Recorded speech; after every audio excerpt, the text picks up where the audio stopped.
So Jake Tapper spoke to the governor of Mississippi about Roe versus Wade being overturned and abortion policy in the state of Mississippi.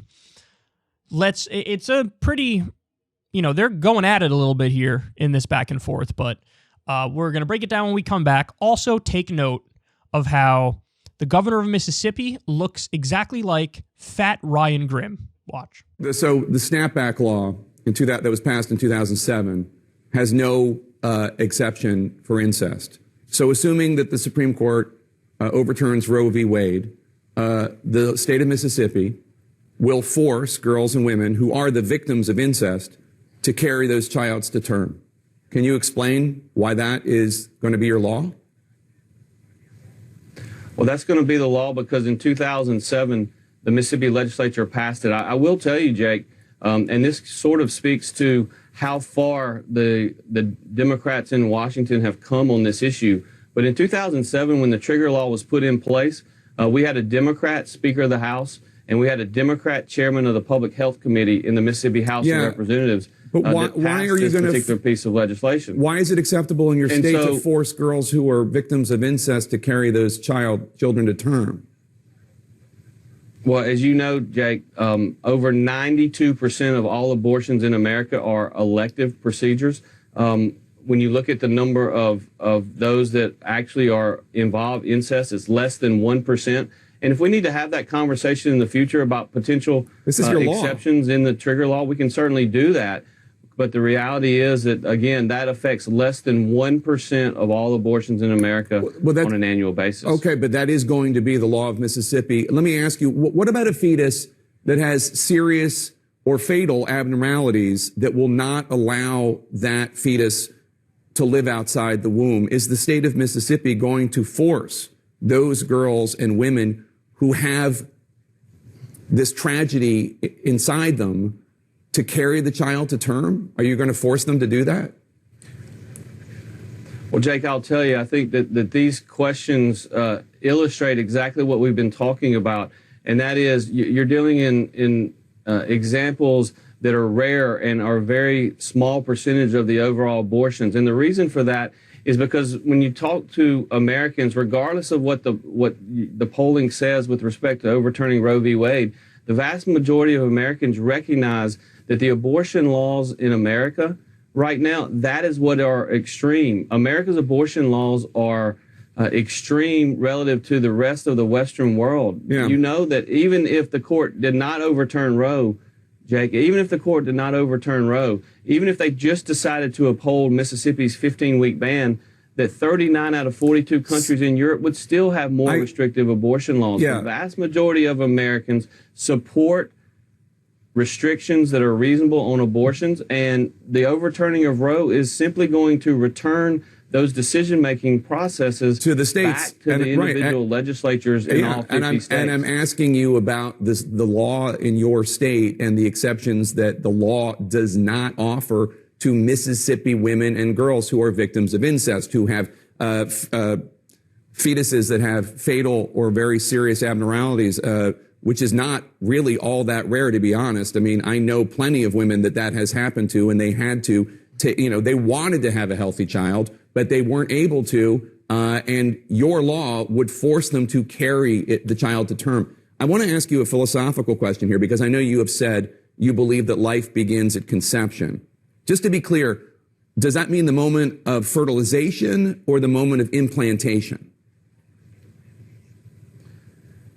I believe that life begins at conception. And as I've said repeatedly, and I know where this question is ultimately going with respect to birth control and other measures, I want to be clear. My view is that the next phase of the pro-life movement is focusing on helping those moms that maybe have an unexpected and unwanted pregnancy.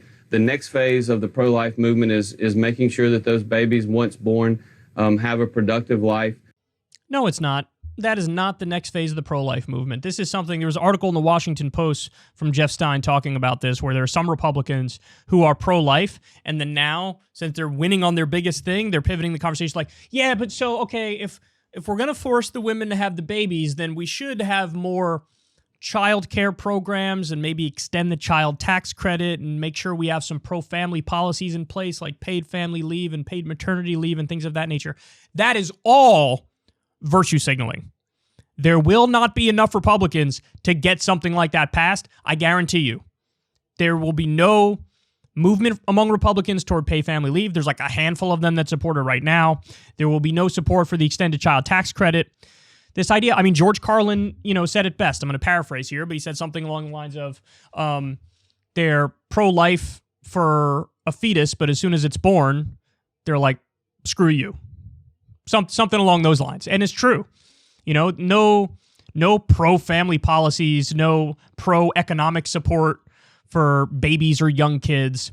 They're in favor of the, dog-eat-dog world of vicious, rapacious, for-profit capitalism. They're in favor of, hey, if it fails, it fails. And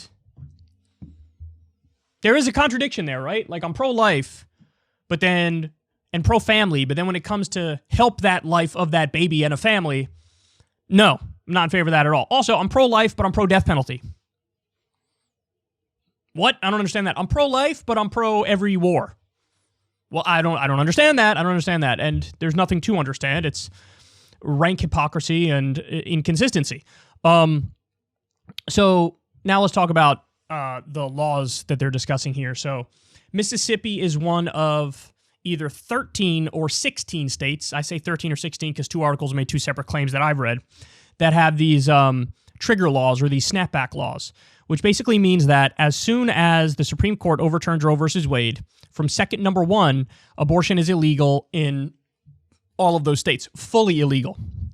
So they have one of those, and what Jake Tapper is discussing is they may have exceptions for rape and if the life of the mother is in danger, so you can get an abortion in those very rare instances, but they don't have incest as one of the exceptions, and they don't have a fetus with a serious abnormality or potentially a fatal abnormality. They don't allow an exception for that either. And so he's saying, well, why don't you have exceptions for that? Like, shouldn't that be exceptions? And his response is like, well, these things are really rare anyway. And of course, Tapper's kind of saying, well, who cares if it's irrelevant? The law is supposed to cover, not just the common circumstances, but also the fringe circumstances. So let's address that. And he doesn't really dodge. He doesn't really answer. He dodges. And by the way, he was asked in a different interview about, hey, what about like banning contraception and stuff like that?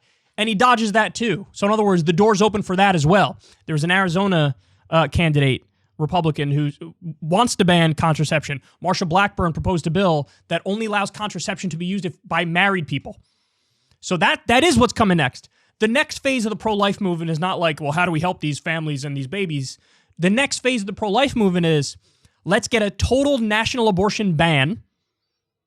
So not just overturning Roe v. Wade, but even force the blue states to not have abortion. And let's move on to the morning after pill, which is one of the questions he was asking there is like, well, when does life really begin? So would you want to ban the morning after pill? Would you want to ban other forms of contraception, like an IUD or like condoms or whatever? That's where it's going. And then the final point I want to make here, which I think is actually the most important point, is this totally bogus narrative where he says the abortion laws in America are extreme with Roe versus Wade. Nothing could be further from the truth. Roe versus Wade is incredibly moderate in terms of its approach to abortion. They set up the trimester standard. In the first trimester standard, you have a right to an abortion. In the second trimester, the states are allowed to do health regulations. In the third trimester, if states so choose, they can ban abortion for late-term abortion. That's moderate. That's a moderate position. Roe versus Wade does not say, hey, you can get an abortion all the way up until including late-term abortion, even if it's a day before the baby's going to be born. That is not what Roe says at all. So when he argues, well, that's what's extreme, Roe versus Wade, no, it was very centrist. It was very moderate. It was a nuanced approach to dealing with the issue of abortion. And by the way, I totally agree with it. Now, later on, they moved it to what's called the viability standard. So they used to do it by trimesters, but then they moved it to the viability standards. You can do the regulations, post-viability. Before then, you couldn't. You can't. But now that's all out the window, and it's just leave it up to the states and let them decide. And anywhere from 20 to 24 states are going to decide to fully ban it. And that's going to be a nightmare. That's going to be a nightmare. And there's going to be, experts say there's probably going to be about a 14% reduction in abortion.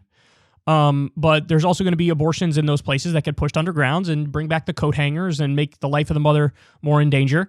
And it's not good. It's certainly not good. So, but don't buy this notion that like the real extreme position on abortion is Roe versus Wade. No, the extreme position is the position that a lot of these people have, which is I actually want to ban it in all cases, maybe with the exception of rape and life of the mother, but they want to ban it in almost all cases. That's the extreme position. That's a very extreme position.